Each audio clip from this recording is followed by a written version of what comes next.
नमस्कार दोस्तों, आपका बहुत बहुत स्वागत है नॉलेज फॉर क्यूरियस पर। और आज हम नेल्सन मंडेला यानी लॉन्ग वॉक टू फ्रीडम के एमसीक्यूज को डिस्कस करने वाले हैं। बेसिकली हम इसको कंटिन्यू करने वाले हैं। ये था 15th क्वेश्चन जिस पे पिछली वीडियो ख़त्म हुई थी।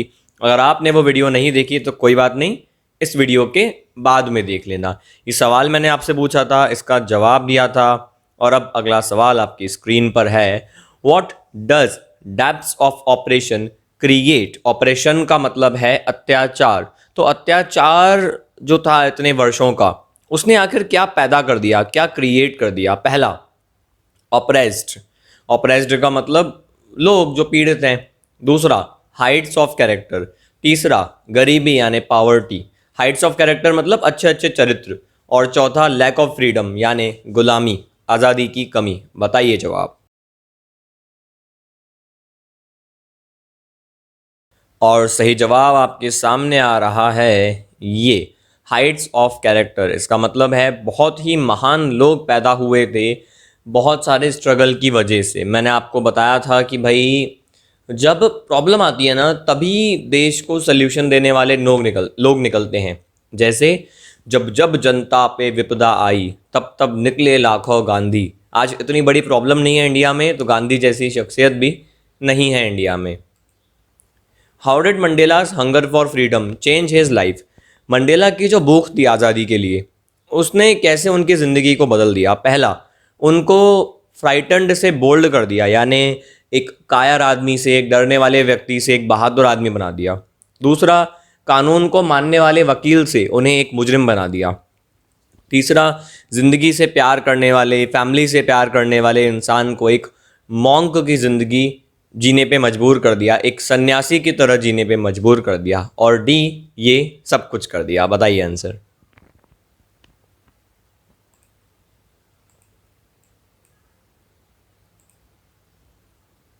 और सही जवाब आपकी स्क्रीन पर है, ये कि भाई ये सब कुछ कर दिया। उन्हें एक डरने वाले लड़के से एक बहादुर लड़का बना दिया, कानून को मानने वाले वकील से एक क्रिमिनल बना दिया जो अपनी सरकार के खिलाफ काम कर रहा था। हालांकि वो सरकार अपनी तो नहीं थी, पराए देश की थी, हुकूमत कर रही थी, बट स्टिल एक क्रिमिनल कहलाए वो।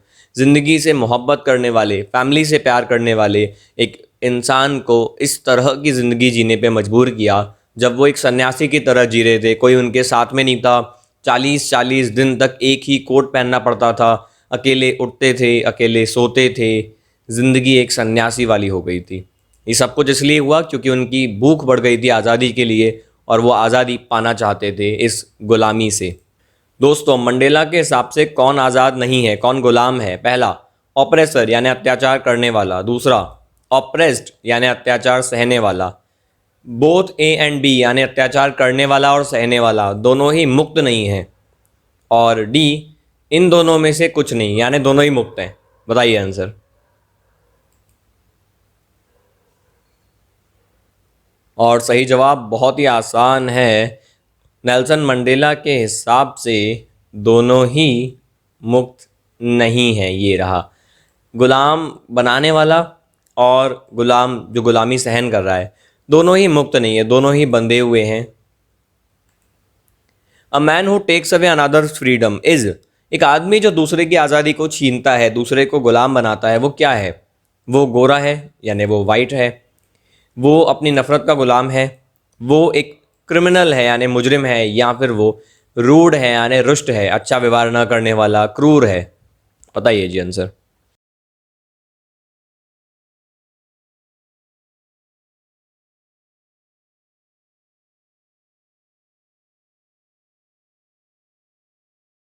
और इसका जवाब बहुत ही ज़्यादा आसान है। ये है जवाब, एक आदमी जो दूसरे की आज़ादी को छीनता है वो खुद अपनी नफ़रत का गुलाम है। कहते हैं नफ़रत वो जहर है जिसे किसी और के लिए भी अगर आप रखोगे ना, तो कुछ हिस्सा तो अपना भी जलेगा। इसलिए नफ़रत नहीं रखनी चाहिए। एक आदमी जो अपनी नफ़रत का गुलाम है वो दूसरे की आज़ादी को छीनना चाहता है। कौन सी पार्टी है जो नेल्सन मंडेला ने ज्वाइन की थी? पहली, इंडियन नेशनल कांग्रेस। दूसरी, अफ्रीकन नेशनल कांग्रेस। तीसरी, नेशनल अफ्रीकन पार्टी। चौथी, कोई पार्टी ज्वाइन नहीं की थी। बताइए जवाब जी।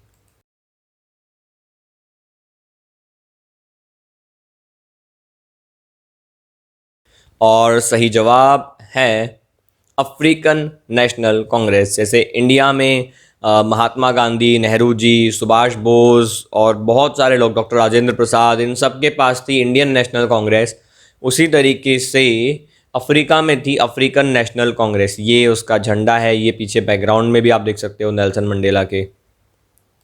अगला, what began Mandela's hunger for freedom. किस चीज़ ने मंगेला नहीं, सॉरी, मंडेला की जो हंगर है, मंडेला की जो इच्छा है आज़ादी की, उसको बढ़ा दिया, उसको शुरू कर दिया बेसिकली। पहला, ये फैक्ट यानी ये सच्चाई कि उनकी आज़ादी उनसे छीन ली गई थी।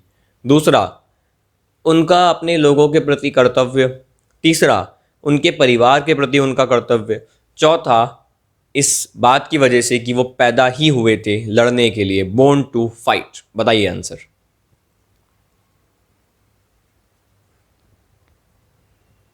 और सही जवाब बहुत ज़्यादा आसान है, सही जवाब है ये बात कि उनकी आज़ादी उनसे छीन ली गई थी। तो जब उनको ये रियलाइज़ हुआ कि यार जो आज़ादी मेरी थी, अब वो कब की थी मैं आगे एमसीक्यू में बताऊंगा, वो उनकी थी ही नहीं, वो सब एक झूठ था, आज़ादी उनसे कब की छीन ली गई है। इस बात ने उनको मोटिवेट किया कि यार अब तो आज़ादी हम पाके रहेंगे, असली आज़ादी। तो क्या रियलाइजेशन हुआ उनकी बॉयहुड फ्रीडम के लिए। बॉयहुड का मतलब बचपन होता है, ठीक है, ये लड़की भी बोल सकती है। बॉय का मतलब बच्चा होता है, एक लड़की अगर छोटी हो वो भी बोल सकती है आई वर अ बॉय, जब मैं छोटी थी, आई वॉज अ बॉय, ऐसा भी बोल सकती है, ठीक है। आई वॉज अ बॉय का मतलब होगा जब मैं छोटी थी। लड़की भी बोल सकती है क्योंकि बॉय का मतलब होता है बच्चा। तो बॉयहुड का मतलब है आप बचपन, जो जवानी होती है, यौवन, एक तरह से आप टीन एज, उसकी बात हो रही है यहाँ पे। तो जो उनकी कम उम्र की आज़ादी थी, यानी उनकी टीन एज, उनका बचपन, वो आज़ादी के बारे में उनको क्या रियलाइज़ हुआ। पहला, कि it was just an illusion, ये तो कुछ था ही नहीं, सब कुछ झूठ था, कोई आज़ादी मेरे पास थी ही नहीं। दूसरा, कि वो पैदा हुए थे आज़ाद। तीसरा, और बाद में गुलाम बना लिया गया ऑफ कोर्स। तीसरा, कि बच्चों के लिए आज़ादी होती है, बड़ों के लिए तो है ही गुलामी। चौथा, कोई रियलाइजेशन नहीं हुआ, सवाल ही गलत है। बताओ जवाब।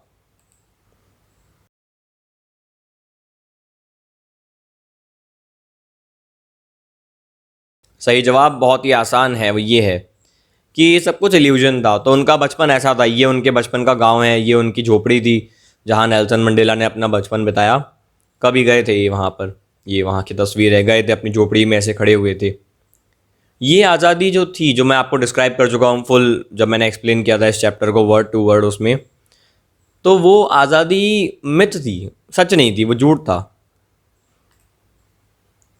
What comes more naturally to heart according to Mandela. Mandela के हिसाब से आपके दिल के पास, आपके अंदर क्या जल्दी आता है। पहला, नफरत। दूसरा, एकता। नफरत, एकता, मोहब्बत, या फिर भेदभाव जाति के आधार पे। वो भी बताइए क्या जल्दी आता है, क्या आसानी से आदमी के दिल में आता है।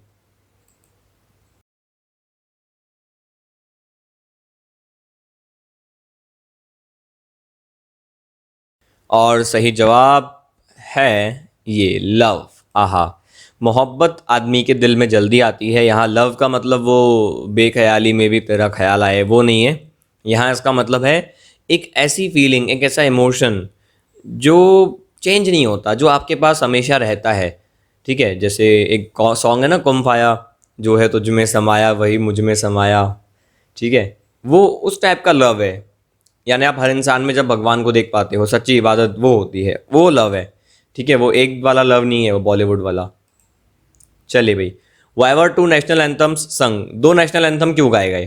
पहला, यूनिटी को दिखाने के लिए। दूसरा, जाति का भेदभाव खत्म हो गया है इसलिए। तीसरा, जेंडर के बेसिस पे, लड़का लड़की ये सब भेदभाव खत्म हो गए हैं इसके लिए। और चौथा, पहला और दूसरा मिला के एकता दिखाने के लिए और जाति का भेदभाव खत्म हो गया, ये बात दिखाने के लिए। बताइए जवाब।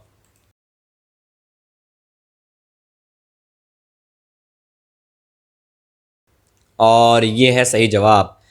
जाति का भेदभाव खत्म हो गया और ब्लैक और वाइट दोनों एक हो गए थे, बराबर पे आ गए थे, ये दिखाने के लिए दो नेशनल एंथम गाए गए थे।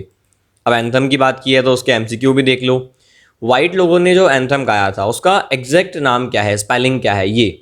निकोसी Sikelel e Africa, Nkosi Sikelel a Africa, Nkosi Sikelel i Africa इस तरीके से लिखा जाएगा या फिर ये CA वाला अफ्रीका लिखा जाएगा? क्या सही स्पेलिंग है ये आपको बताना है। आप चाहो तो वीडियो पॉज करके एक्स्ट्रा टाइम ले सकते हो, चाहो तो वीडियो पॉज करके कमेंट बॉक्स में आंसर भी लिख सकते हो। मैं सही जवाब आपको बताने वाला हूँ। सही जवाब बहुत ही आसान है, ये निकोसी सिक्लेल आए अफ्रीका के है। ये इस तरीके से आपका एंथम दिखता है, ये अफ्रीका का झंडा है, साउथ अफ्रीका का कुछ इस तरीके का दिखेगा। ओल्ड एंथम जो था अफ्रीकन रिपब्लिक का, अफ्रीकन पब्लिक का बेसिकली, यानी जो ट्रेडिशनल गाना था वो ब्लैक लोगों का अपना राष्ट्रगान, वो क्या था? Die Stem, Die Stem, Die Stem या फिर डी स्टेम? बताइए सही जवाब। और सही जवाब आपके सामने आ रहा है, ये डाई स्टेम कुछ इस तरीके से दिखता है।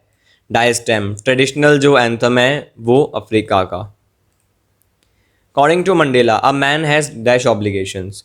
मंडेला के हिसाब से एक आदमी की ज़िंदगी में क्या जिम्मेदारियां रहती हैं? एक सिंगल ऑब्लिगेशंस कि भाई एक तरफ ही जिम्मेदारी रहती है, मैनी बहुत तरफ जिम्मेदारी रहती है, डबल दो गुना रहती है, या ट्विन दो तरह की जिम्मेदारियां रहती है? जवाब बताइए।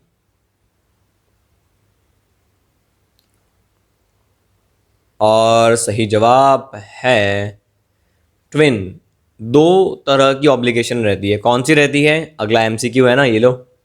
एक आदमी की ऑब्लिगेशंस क्या होती है? उसके लोगों की तरफ, उसके परिवार की तरफ, भगवान की तरफ, या फिर लोगों और फैमिली दोनों की तरफ? बताइए जवाब। बहुत आसान हो गया अब तो ये। और सही जवाब आपके सामने आ रहा है A एंड B। अपने लोग, अपने परिवार और अपना देश, इन दोनों के प्रति एक आदमी की जिम्मेदारी रहती है। What did Mandela learn about करेज?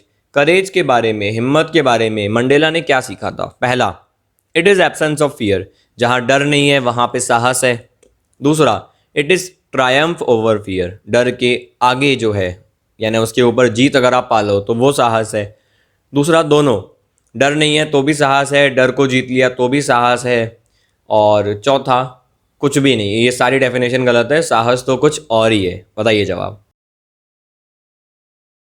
और सही जवाब आपके सामने आ रहा है, ये ट्रायम्फ ओवर फियर, डर के आगे जीत है, डर के आगे करेज है, ये हैगा। और फ्रैंकलिन डी रूजवेल्ट, अमेरिका के पूर्व राष्ट्रपति, उन्होंने भी एक बात कही थी, करेज का मतलब एब्सेंस ऑफ फियर नहीं है कि डर नहीं है तो करेज है।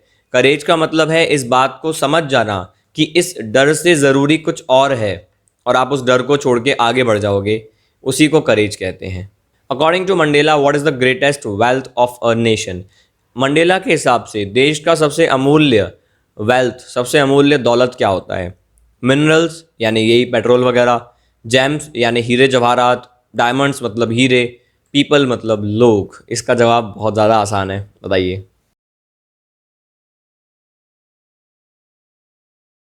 और सही जवाब आपके सामने आ रहा है, ये पीपल। अफ्रीका में बहुत ज़्यादा हीरे जवाहरात पाए जाते हैं।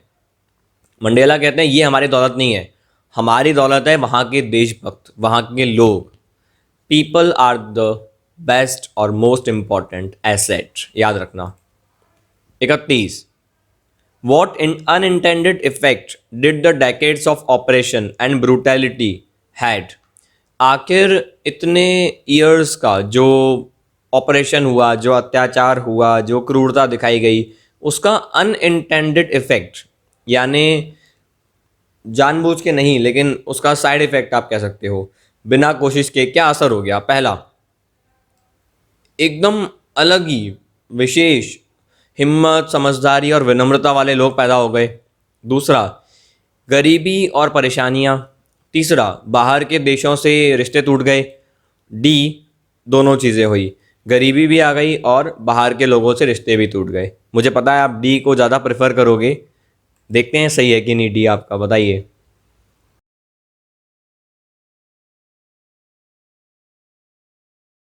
सही जवाब आपके सामने है, created man of extra ordinary courage, wisdom and generosity. मतलब ये जो इतने सारे अत्याचार हुए, इसकी वजह से क्या होता है, एक अलग ही मेहनत, अलग ही आप कह सकते हो हिम्मत, बुद्धि और विनम्रता वाले लोग पैदा हुए। जैसे इंडिया में सुभाष बोस और महात्मा गांधी, ये लोग क्यों निकले? क्योंकि इतने सारे अत्याचार हुए, और ऐसी शख्सियत शायद ही आपको मिलेगी। बहुत मुश्किल है 2021 में आपको ऐसा कोई मिल जाए जो बोस की तरह समझदार हो, लीडर हो, बापू की तरह लीडर हो, पूरा देश जिसके पीछे चल रहा हो। सेम अफ्रीका में भी हुआ, इतने सारे लोग जो निकले वो। और आज के नेता देख लो आप, चाहे वो अफ्रीका के हो चाहे हमारे वाले हों, अच्छे होंगे मैं मानता हूं, बट ये शख्सियत, इनकी बराबरी करने वाला कोई नहीं मिलेगा आपको। Whom did Mandela wanted to thank but could not? Mandela किसको थैंक यू करना चाहते थे? अपनी फैमिली को, गोरों को, अफ्रीका के उन देशभक्तों को जो उस समय नहीं थे, या फिर मिलिट्री को? मिलिट्री में आर्मी, नेवी, एयरफोर्स सब कुछ आ जाता है, याद रखना। बताइए जी जवाब।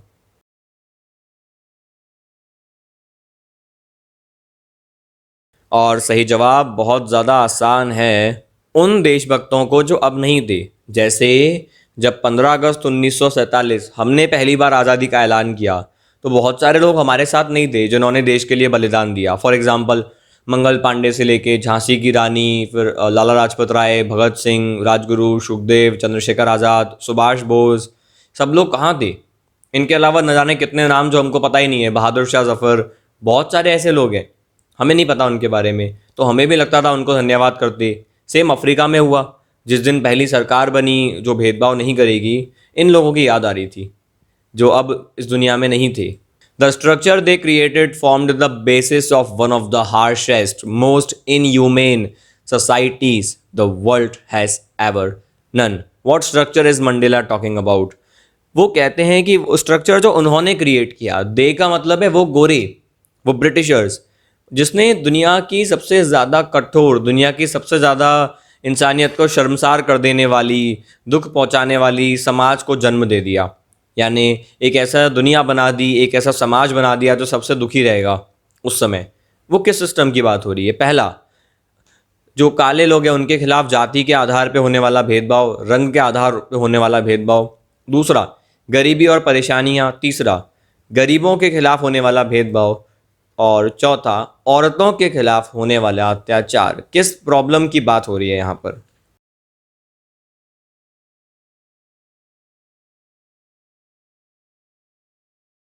और सही जवाब आपके सामने ये रहा, racial domination against the black skinned.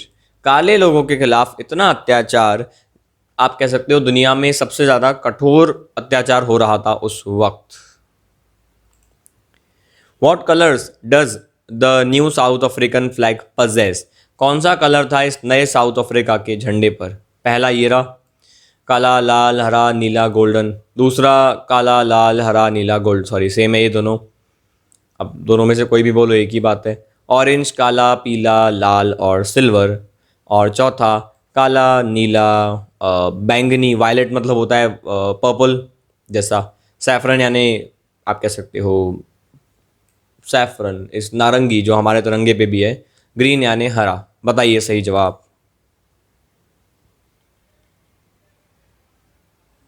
और सही जवाब बहुत ही आसान है, ये रहा।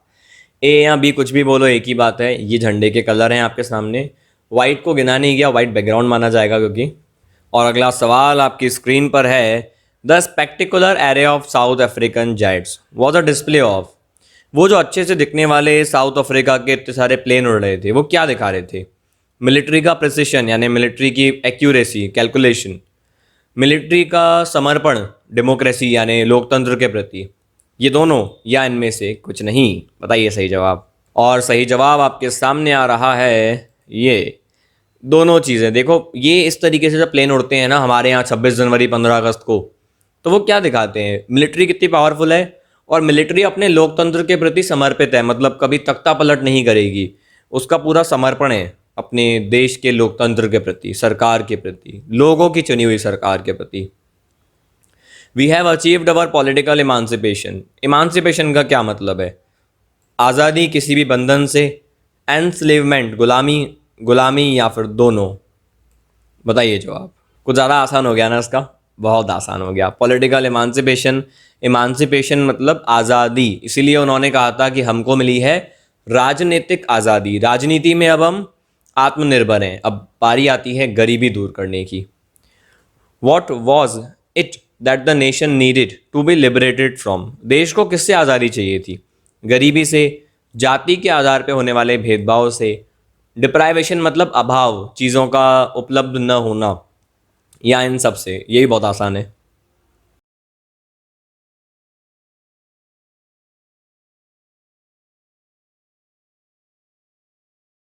और सही जवाब आपके सामने आ रहा है ये, जाति के आधार पे भेदभाव, गरीबी, डिप्राइवेशन मतलब अभाव, कुछ लोगों के पास कुछ चीज़ों का न होना। 38वां सवाल, we thank all of our distinguished international guest for having come to take possession with the people of our country of what is after all a common victory for dash. मैं बताता हूँ हिंदी में। नेल्सन कह रहे थे हम अपने सारे मेहमानों का साधुवाद करते हैं, धन्यवाद करते हैं उनको कि वो यहाँ पे आए और इस जीत को मनाने आए। जीत किसकी? न्याय की, शांति की, मानव गरिमा की, यानी इंसानियत आप कह सकते हो, इंसान की बेसिक जो इज्जत होती है उसकी, या फिर इन सब की। बहुत आसान है ये भी।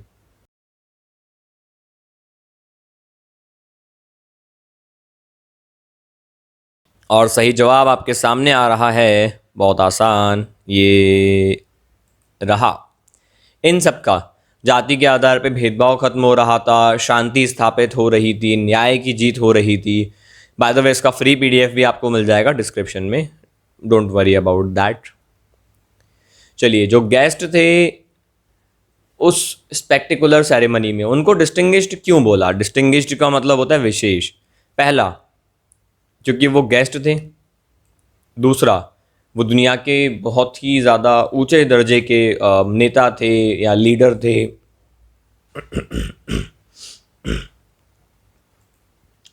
अगला सवाल आपके सामने आ रहा है कि वो जो गेस्ट थे उनको डिस्टिंग्विश्ड क्यों बोला गया, स्पेशल क्यों बोला गया? पहला, क्योंकि वो गेस्ट थे।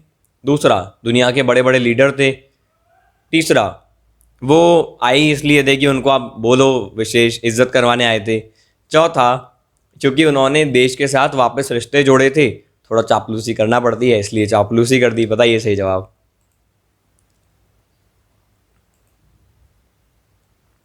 और 40 से ज़्यादा एमसीक्यू मैंने कहे थे, 40वें पर हम आ चुके हैं कि ये विक्ट्री है ह्यूमन डिग्निटी यानी मानव गरिमा की। मानव गरिमा से क्या मतलब है? पहला, बराबरी, आज़ादी और इंडिसेंसी। इंडिसेंसी मतलब होता है बुरा व्यवहार, बदतमीज़ी। क्या इसकी जीत हो रही है? दूसरा, आज़ादी, बदतमीज़ी और आत्मसम्मान। तीसरा, इमोरलिटी यानी आप कह सकते हो उसूलों का न होना, बेईमानी, आत्मसम्मान और बराबरी। चौथा, बराबरी, आज़ादी और आत्मसम्मान। बताइए सही जवाब।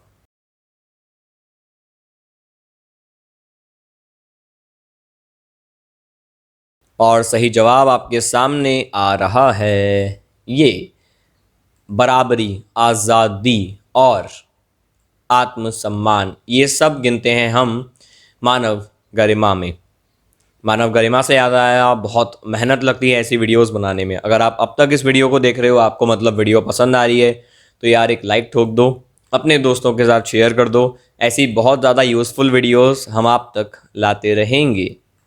अगला सवाल आपके सामने है कि ये जो स्पीकर हैं नेल्सन मंडेला, वो कहते हैं कि एक रेयर प्रिविलेज है हमारे पास। इसको रेयर क्यों बोला गया? पहला, क्योंकि वो जो अफ्रीका के लोग हैं उनको ये सम्मान मिल नहीं रहा था कि वो दूसरों का वेलकम कर पाएँ। दूसरा, बहुत मुश्किल से ही मौका मिलता है, बहुत कभी कभी। तीसरा, पहली बार मौका मिल रहा था। चौथा, दूसरे देशों की जगह उन्हें इस सम्मान के लिए बुलाया गया था। बताइए सही जवाब।